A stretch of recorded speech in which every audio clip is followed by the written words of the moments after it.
हैं किसमें आयोडोडेरिवेटिव्स में बदलते हैं using sodium iodide in the presence of dry acetone. तो जब हमने अल्काइल क्लोराइड और अल्काइल ब्रोमाइड में सोडियम आयोडाइड ड्राई एसीटोन डालते हो तो वहां पर आपको अल्काइल आयोडाइड मिल जाता है। इस रिएक्शन को हम लोग बोलते हैं फिंगरस्टीन रिएक्शन। स्वाट रिएक्शन में क्या करते हैं, ये भी एक न्यूक्लियोफिलिक सब्स्टिट्यूशन रिएक्शन है, ये भी एक हैलोजन एक्सचेंज रिएक्शन है। इसमें हम लोग अल्काइल क्लोराइड और अल्काइल ब्रोमाइड में हम डालते हैं सिल्वर फ्लोराइड AgF या Ag2F2 या CuF3 है ना, कोबाल्ट का फ्लोराइड या मर्क्यूरी का फ्लोराइड या फिर हम लोग सिल्वर का फ्लोराइड डालते हैं, उसके साथ हीट करते हैं तो हमको मिलता है फ्लोरोएल्केन्स। क्या मिलता है? फ्लोरोएल्केन्स। नेक्स्ट आपका डाइएरोटाइजेशन। हम इसमें क्या करते हैं कि अगर हमारे पास 1 डिग्री एरोमेटिक एमीन्स है ना, खास करके एरोमेटिक एमीन मतलब एनिलीन है, तो उसमें सोडियम नाइट्राइट है ना NaNO2 HCl डालते हैं 0 से 5 डिग्री सेंटीग्रेड पर, तो हमें मिलता है आपको मिलता है बेंजीन डायज़ोनियम क्लोराइड सॉल्ट है ना, benzene diazonium chloride salt. Okay, next है आपका सैंडविच रिएक्शन। सैंडविच रिएक्शन में क्या करते हैं, आप डायज़ोनियम सॉल्ट को हीट करते हो क्यूप्रस हलाइड के साथ। किसके साथ? क्यूप्रस हलाइड के साथ, ठीक है ना, along with their corresponding acid. जैसे मैंने CuCl HCl डाल दिया तो डायज़ोनियम से मिलेगा क्लोरोबेंजीन, CuBr HBr डाल दिया तो हमें मिलेगा ब्रोमोबेंजीन, CuCN KCl डाल दिया हमें मिलेगा साइनोबेंजीन, वैसे बोल सकते हो पर एक्चुअल नाम है बेंजोनाइट है। ओके, नेक्स्ट रिएक्शन कौन सा है? Gattermann reaction. गैटरमैन रिएक्शन क्या डालना होता है इसमें? बेंजीन में क्या डालना है? कॉपर डाल के हीट कर देना है। कॉपर HCl नहीं भाई, कॉपर डाल के हीट कर देना होता है। गैटरमैन रिएक्शन बताना है, मेरे दिमाग में गैटरमैन कोड चल रहा था। ओके, तो गैटरमैन रिएक्शन में करना क्या है कि आपको बेंजीन डायज़ोनियम सॉल्ट में कॉपर पाउडर डालना है अलोंग विद HCl या HBr। तो कॉपर HCl डालोगे तो क्लोरोबेंजीन मिल जाएगा, कॉपर HBr डालोगे तो ब्रोमोबेंजीन मिल जाएगा। नेक्स्ट आता है बाल्स-स्टीवन रिएक्शन, ठीक है ना। बाल्स-स्टीवन रिएक्शन में क्या करना है, डायज़ोनियम सॉल्ट में पहले डालना है HbF4 है ना, टेट्राफ्लोरोबोरिक एसिड, तो हमें मिलेगा अराइल डायज़ोनियम टेट्राफ्लोरोबोरेट। फिर इसको हीट कर देना है तो बोरॉन ट्राइफ्लोराइड निकल जाएगा, नाइट्रोजन गैस निकल जाएगा, फ्लोरोबेंजीन मिल जाएगा। क्या मिल जाएगा? फ्लोरोबेंजीन। फिर रिएक्शन आता है आपका वुड्स रिएक्शन। वुड्स रिएक्शन एक ऐसा रिएक्शन है जिसमें हम लोग सिमेट्रिकल एल्केन बनाते हैं इवन नंबर ऑफ कार्बन का फ्रॉम अल्काइल क्लोराइड या अल्काइल ब्रोमाइड, ठीक है ना। इसमें डालना क्या होता है? सोडियम ड्राइईथर। तो जब आपने क्लोरो एल्केन में या ब्रोमो एल्केन में सोडियम मेटल डाला इन the presence of dry ether तो हमें इवन नंबर ऑफ कार्बन का सिमेट्रिकल एल्केन मिल जाता है। नेक्स्ट आपका फिटिंग रिएक्शन। फिटिंग रिएक्शन किसके साथ होता है? हैलोबेंजीन के साथ है ना, अराइल हैलाइड्स के साथ। तो जब आपने हैलोबेंजीन में सोडियम मेटल डाला ड्राई ईथर की प्रेजेंस में तो आपको वहां पर डाइफिनाइल मिल जाता है। क्या मिलता है? डाइफिनाइल। ओके, नेक्स्ट आता है वुड्स फिटिंग। वुड्स फिटिंग ऐसा रिएक्शन है जिसमें आपने अल्काइल हैलाइड भी लिया, आपने अराइल हैलाइड भी लिया, सोडियम मेटल डाला, ड्राई ईथर की प्रेजेंस में रिएक्शन करा दिया तो आपको अल्काइल बेंजीन मिल जाता है। क्या मिल जाता है? नेक्स्ट आता है फिडिलक्राफ्ट अल्काइलेशन। फिडिलक्राफ्ट अल्काइलेशन ये एक ऐसा रिएक्शन है जिसमें आप बेंजीन के अंदर अल्काइल हैलाइड डालते हो in the presence of Lewis acid like anhydrous AlCl3। तो आपने बेंजीन लिया, आपने अल्काइल क्लोराइड डाल दिया, अल्काइल ब्रोमाइड डाल दिया, जो भी अल्काइल हैलाइड डालना है डाल दो, RX डाल दो अलोंग विद एनाइडस AlCl3 तो आपको अल्काइल बेंजीन मिल जाता है। Friedel Crafts acylation. फिडिलक्राफ्ट एसाइलेशन में बेंजीन में आपको डालना है एसिड क्लोराइड। क्या डालना है? Acid chloride. In general acid halide डालना है along with some Lewis acid like anhydrous AlCl3 तो आपको वहां पर एरोमेटिक कीटोन मिलता है। क्या मिलता है? Aromatic ketone. बेंजीन पर C डबल बॉन्ड हुआ एरोमेटिक कीटोन मिल जाता है। नेक्स्ट आपका हाइड्रोबोरेशन ऑक्सीडेशन ऑफ एल्कीन। तो ये हमने सीखा था कि हाइड्रोबोरेशन ऑक्सीडेशन में होता है क्या, एंटी मार्कोनिकोव रूल फॉलो होता है, ठीक है ना। जो आपका OH आता है वो एंटी मार्कोनिकोव रूल से आता है। इसमें जो रिएजेंट डालना है वो है BH3THF borane in the presence of tetrahydrofuran या diborane in the presence of tetrahydrofuran. ये चैप्टर चल भी रहा रात 9 बजे, ठीक है ना। तो B2H6THF डालना है along with H2O2OH- along with H2O2OH। तो पहले डालना है B2H6THF फिर डालना है H2O2OH-। बेसिक मीडियम में हाइड्रोजन पेरोक्साइड डालना है तो आपको एंटी मार्कोनिकोव रूल से अल्कोहल मिल जाता है। एंटी मार्कोनिकोव रूल से अल्कोहल मिल जाता है। आज जो हेल्प कर दो उसके हाथ में दे दो, ठीक है ना। Next Kolbe's reaction. Kolbe's reaction, ठीक है। कोल्बीज रिएक्शन। कोल्बीज रिएक्शन क्या था, जब आपने फिनॉल में कार्बन डाइऑक्साइड डाल दिया, H+ डाल दिया। सबसे पहले तो फिनॉल में NaOH डाल दो, सोडियम फिनॉक्साइड बना लो, फिर उसमें कार्बन डाइऑक्साइड डाल दो, H+ डाल दो तो वहां पर ऑर्थो पोजीशन पर कार्बोक्सिलिक ग्रुप आकर के जुड़ जाता है और हमें मिलता है two hydroxy benzoic acid. Two hydroxy benzoic acid this is also known as salicylic acid, also known as salicylic acid. फिर होता है आपका रेमल्टिमन रिएक्शन। क्या होता है? Reimer Tiemann reaction. एक ऐसा रिएक्शन है जिसमें जब आपने फिनॉल में क्लोरोफॉर्म डाल दिया बेसिक मीडियम में है ना, क्लोरोफॉर्म KOH डाल दिया, ठीक है, और फिर उसके बाद आपने बेसिक मीडियम में हाइड्रोलिसिस कर दिया तो आपको मिलता है two hydroxy benzamide which is also known as salicylamide. फिर आता है आइडोफॉर्म रिएक्शन। आइडोफॉर्म रिएक्शन एक तरह का ऑक्सीडेशन रिएक्शन है। क्या ये ऑक्सीडेशन रिएक्शन है? अच्छा, ये किसको ऑक्सीडाइज करता है? अल्कोहल को, एल्डिहाइड को या कीटोन को। पर ऐसे अल्कोहल, एल्डिहाइड या कीटोन को जिसके पास मिथाइल ग्रुप हो, अल्फा मिथाइल ग्रुप हो, अल्फा मिथाइल ग्रुप। बात समझ रहे क्या? तो उसमें आपको रिएजेंट क्या डालना है? I2 concentrated NaOH, I2 in the presence of concentrated NaOH या NaOI सोडियम हाइपोआयोडाइड, सोडियम हाइपोआयोडाइड। तो हमने क्या पाया कि जो अल्फा मिथाइल ग्रुप था वो अल्फा मिथाइल आयोडो फॉर्म में कन्वर्ट हो जाता है और बचा हुआ पार्ट जो है वो ऑक्सीडाइज हो जाता है sodium salt of carboxylic acid में, ऑक्सीडाइज हो जाता है sodium salt of carboxylic acid में। ये बात समझ आ रही। नेक्स्ट आपका आता है बीटा एलिमिनेशन रिएक्शन। क्या है? Beta elimination reaction. हमने ये देखा कि बीटा एलिमिनेशन रिएक्शन में क्या होता है, जैसे मान लो मैं बीटा एलिमिनेशन अल्काइल हैलाइड का बता रहा हूँ, अल्कोहल का भी हो सकता है। तो जब आपने अल्काइल हैलाइड में अल्कोहलिक KOH डाल करके हीटिंग कर दी तो अल्फा कार्बन पर से हाइड्रोजन जाता है, बीटा कार्बन पर से हाइड्रोजन आता है और अल्फा और बीटा के बीच में एक डबल बॉन्ड आता है, एल्कीन बनता है। तो when alkyl halide is treated with alcoholic KOH, when alkyl halide is heated with alcoholic KOH, we get an alkene, ठीक है ना, we get an alkene which is more crowded, which is more crowded. In this reaction, we lose a hydrogen atom from alpha carbon and a hydrogen atom from the beta carbon. बात समझ आ रही है क्या? Okay, तो इस तरीके से हम लिख सकते हैं इसके बारे में। फिर Williamson ether synthesis. Williamson ether synthesis क्या है? जब प्राइमरी अल्काइल हैलाइड पर 1 डिग्री अल्काइल हैलाइड पर किसी भी सोडियम एल्कोक्साइड से रिएक्शन कराते हैं तो वहां पर हमें मिलता है ईथर। क्या मिलता है? ईथर। इतनी बात तो समझ आई ना। When alkyl halide, primary alkyl halide is treated with sodium alkoxide, ठीक है ना, there undergoes nucleophilic substitution reaction and we get ether. We get ether. क्या इस बात को लिख सकते हैं? बताओ। Next डाउस process. क्या है? डाउस प्रोसेस। सबको याद आ रहा है इस रिएक्शन में क्या होता था? क्लोरोबेंजीन से फिनॉल बनाते थे। क्लोरोबेंजीन से फिनॉल बनाते हैं। कैसे भाई? NaOH डालना है, ठीक है ना, NaOH डालना, न्यूक्लियोफिलिक सब्स्टिट्यूशन करना है, एरोमेटिक न्यूक्लियोफिलिक सब्स्टिट्यूशन कराना है, अलॉन्ग विद 623 केल्विन 300 atm का प्रेशर है ना, और हाइड्रोलिसिस। तो NaOH डाल दो 623 केल्विन पर 300 atm के प्रेशर पर और फिर हाइड्रोलिसिस कर दो तो आपको फिनॉल मिल जाता है। क्या मिल जाता है? Phenol. When chlorobenzene is treated with sodium hydroxide at a temperature of 623 Kelvin and a pressure of 300 atm, after hydrolysis we get phenol. After hydrolysis we get phenol. Next है Lucas test। क्या है? Lucas test। Lucas test किसका test है? Test है ये किसका? Alcohol का। किसका? Alcohol. This is also known as turbidity test। This is also known as turbidity test। इसमें करना क्या होता है कि जब आपने टर्शरी या सेकेंडरी अल्कोहल में, ठीक है ना, एनहाइड्रस ZnCl2 डाल दिया है ना, along with concentrated HCl, concentrated HCl डाला अलॉन्ग विद एनहाइड्रस ZnCl2, तो हमें वहां पर टर्बिडिटी आती है, वहां हमें अल्काइल हैलाइड मिलता है। लेकिन हमने देखा है कि इसमें रेट का फर्क है। क्या है? रेट का फर्क। अगर टर्शरी अल्कोहल होता है, टर्शरी अल्कोहल होता है तो रेट फास्टर होता है, इंस्टेंट टर्बिडिटी आ जाती है, उसी वक्त टर्बिडिटी आ जाती है। लेकिन वही अगर सेकेंडरी अल्कोहल होता है तो 5 मिनट के बाद आती है, और वही प्राइमरी अगर अल्कोहल होता है तो नहीं आती है, वो भी हीटिंग के बाद आ जाती है। लॉजिक समझ आ रही है? It is also known as turbidity test. समझ लो क्या रिएजेंट है? Concentrated HCl along with ZnCl2, ठीक है। Next Schotten Baumann reaction. क्या है? स्कॉटन बॉर्मन रिएक्शन क्या है? बेसिकली ये बेंजोइलेशन है। क्या है ये? बेंजोइलेशन। बेंजोइलेशन ऑफ फिनॉल और बेंजोइलेशन ऑफ एनिलीन, ठीक है ना, is known as Schotten Baumann reaction. इतनी बात समझ आ रही है? किसी भी अल्कोहल का कर दो, किसी भी एमीन का कर दो, इतनी बात तो समझ आ रही। Okay, next Stephen's reaction. क्या है? Stephen's reaction. अभी बात हुई थी हमारी कि जब नाइट्राइल्स में आप SnCl2 HCl डालते हो तो आपको इमीन मिलता है और इसकी फर्दर हाइड्रोलिसिस से हमें मिलता है एल्डिहाइड। क्या मिलता है? एल्डिहाइड। तो नाइट्राइल को हमने बदला एल्डिहाइड के अंदर। बात समझ आ रही है क्या? ठीक है ना। When nitrile is treated with stannous chloride in the presence of concentrated HCl, we get imine which on hydrolysis gives aldehyde, which on hydrolysis gives aldehyde. Next आपका Gatterman-Koch reaction. Gatterman-Koch reaction. इस reaction में benzene से benzaldehyde बनाया गया है। Benzene से benzaldehyde. Gatterman-Koch reagent याद रखने का तरीका बताता हूँ। कोच से याद रखो COHCl। Coach COHCl। तो इसमें COHCl डाल दो और फिर आप लोग क्या करो, एनहाइड्रस ClCl3 की प्रेजेंस में हाइड्रोलिसिस कर दो तो आपको मिल जाएगा बेंजाल्डिहाइड। बेंजीन से मिलेगा बेंजाल्डिहाइड। रोजनमन रिडक्शन। रोजनमन रिएक्शन किसका था? एसिड क्लोराइड का। एसिड क्लोराइड में क्या डालना है? H2PdBSO4, ठीक है ना। जब आपने एसिड क्लोराइड में हाइड्रोजनेशन किया along with palladium and barium sulphate, paradise barium sulphate, तो we get aldehyde. We get aldehyde. Acid chloride आपका रिड्यूस होके एल्डिहाइड में कन्वर्ट हो जाता है। नेक्स्ट है आपका इटार्ड रिएक्शन। क्या है? Etard reaction. क्या रिएक्शन है कि जब आपने टोल्यूइन में, ठीक है ना, ब्रोमाइल क्लोराइड डाल दिया CrO2Cl2 तो आपको एक क्रोमियम कॉम्प्लेक्स मिला। तो क्रोमियम कॉम्प्लेक्स मिला है कि नहीं, जिसके हाइड्रोलिसिस से मिलता है बेंजाल्डिहाइड। जिसके हाइड्रोलिसिस से मिलता है बेंजाल्डिहाइड, है ना। पहले आपको वो क्रोमियम कॉम्प्लेक्स बना के दिखाना है पेपर में और फिर उसको, ठीक है ना, थोड़ा सा दिमाग में रिएक्शन याद रखना है कि वो क्रोमियम कॉम्प्लेक्स कैसा बनता था।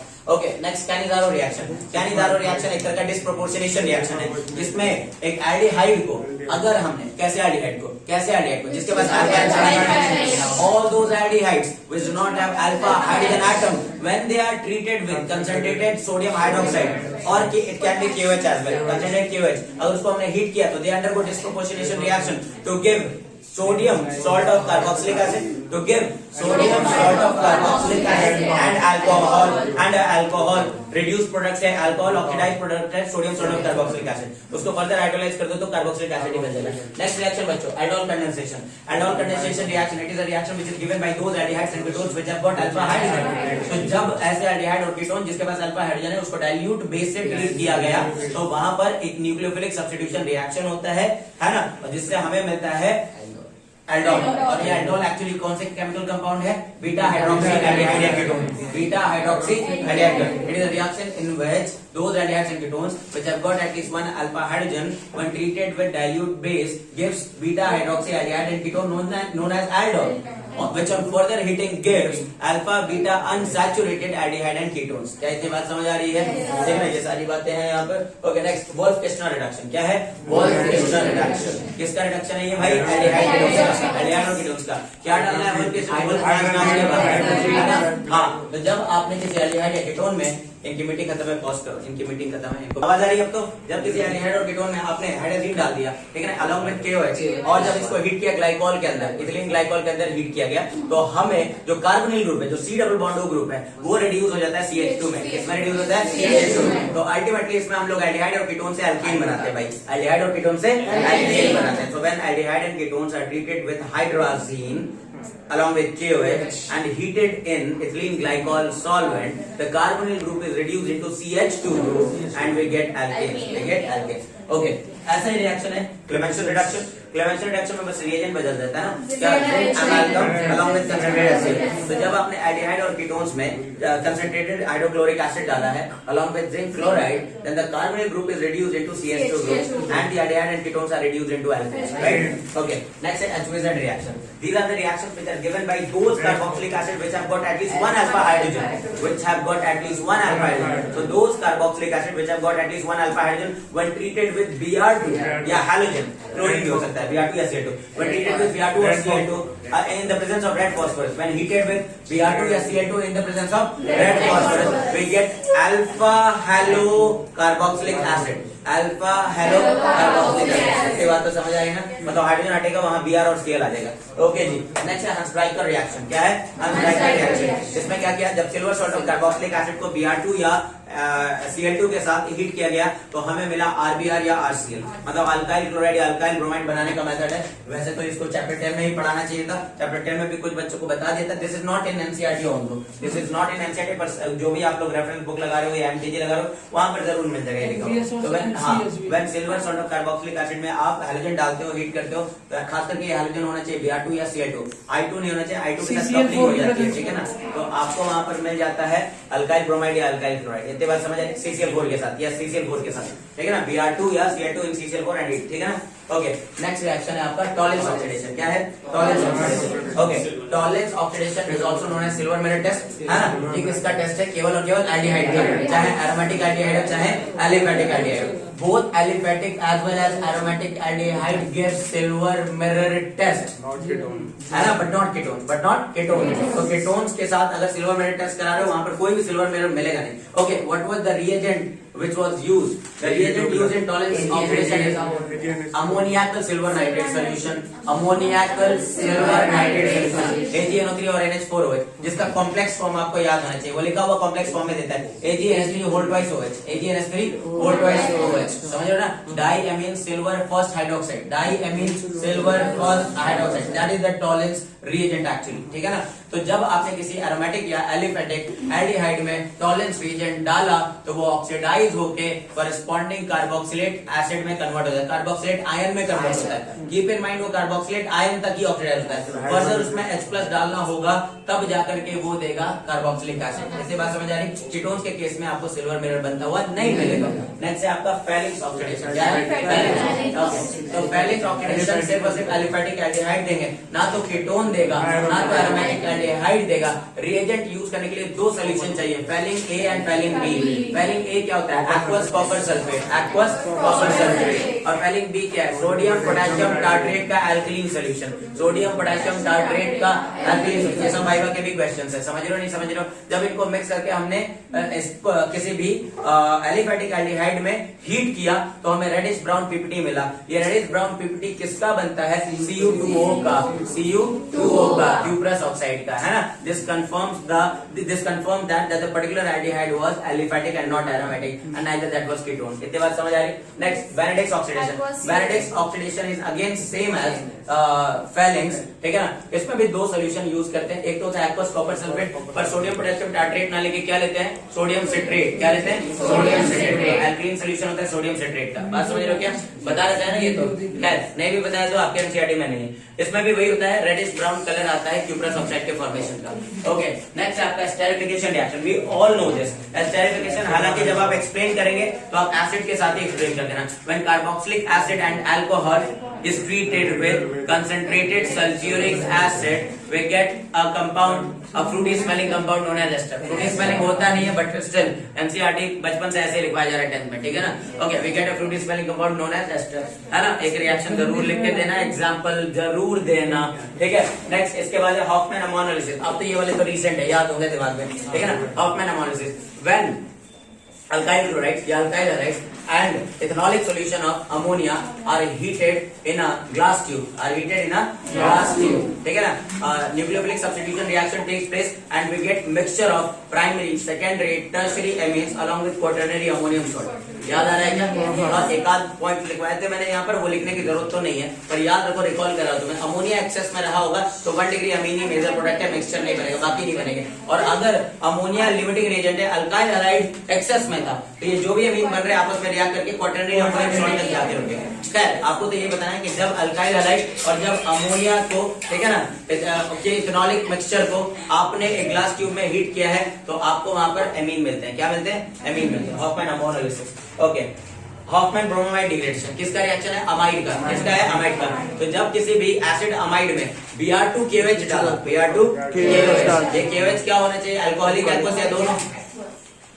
दोनों सकते हैं, हो सकता है, ठीक है ना। तो जब आपने क्या किया, हॉफमैन ब्रोमाइड कराने, तो किसी भी एसिड अमाइड में ब्रोमीन डाला, Br2 डाला इन द प्रेजेंस ऑफ अल्कोहलिक या एक्वस KOH और हीट कर दिया, तो जो C डबल बॉन्ड है वो ग्रुप है, जो कार्बोनिल ग्रुप है वो हट जाता है और हमें एक कम कार्बन का एमीन मिलता है। So when acid amide is treated with Br2 along with aqueous or alcoholic KOH, then we get 1 degree amine, primary amine having 1 carbon less than that of amide। बात समझ आ रही है क्या? लिखेगा ना इन चीजों को, ठीक है ना। कार्बोनिल ग्रुप हट जाता है। Okay, next Gabriel phthalimide synthesis. Gabriel phthalimide synthesis मैं आपको बताऊं, इसमें हमने क्या किया। हमने सबसे पहले थैलेमाइड लिया, थैलेमाइड में हमने डाल दिया पहले KOH, क्या डाल दिया? KOH डाल दिया, तो हमें मिला N पोटेशियम थैलेमाइड। इस N पोटेशियम थैलेमाइड को हम न्यूक्लियोफाइल की तरह यूज करते हैं, किसी भी 1 डिग्री अल्काइल हैलाइड पर SN2 रिएक्शन कराते हैं। क्या करते हैं? 1 डिग्री अल्काइल हैलाइड पर SN2 रिएक्शन कराते हैं और इससे मिलता है RNH2, मतलब 1 डिग्री अमीन मिलता है। क्या मिलता है भाई? 1 डिग्री अमीन। तो आपको थैलेमाइड लेना है, KOH डालना है, फिर अल्काइल हैलाइड डालना है और इनका रिएक्शन होने देना है, बाद में हाइड्रोलाइसिस करनी है, बाद में हाइड्रोलाइसिस करनी है, तो आपको मिलेगा 1 डिग्री अमीन, 1 डिग्री अमीन। इस मेथड से आप एनिलीन नहीं बना सकते, इस मेथड से आप एनिलीन नहीं, आर्चर डबल बॉन्ड कैरेक्टर ये वो न्यूक्लियोफिलिक सब्स्टिट्यूशन पॉसिबल नहीं है। याद है ये बात? तो इस चीज को भी आप एक्सप्लेन कर दूंगा ना कि when thalamide is treated with potassium hydroxide, we get N potassium thalamide which reacts with primary alkyl halide to give N alkyl thalamide and this on hydrolysis gives primary amine। बोलो इतना तो लिख लेंगे। Okay बच्चों, next आपका carbyl अमीन reaction. क्या है? Carbyl अमीन, इसको आइसोसाइनेट टेस्ट भी बोलते हैं। क्या बोलते हैं बच्चों?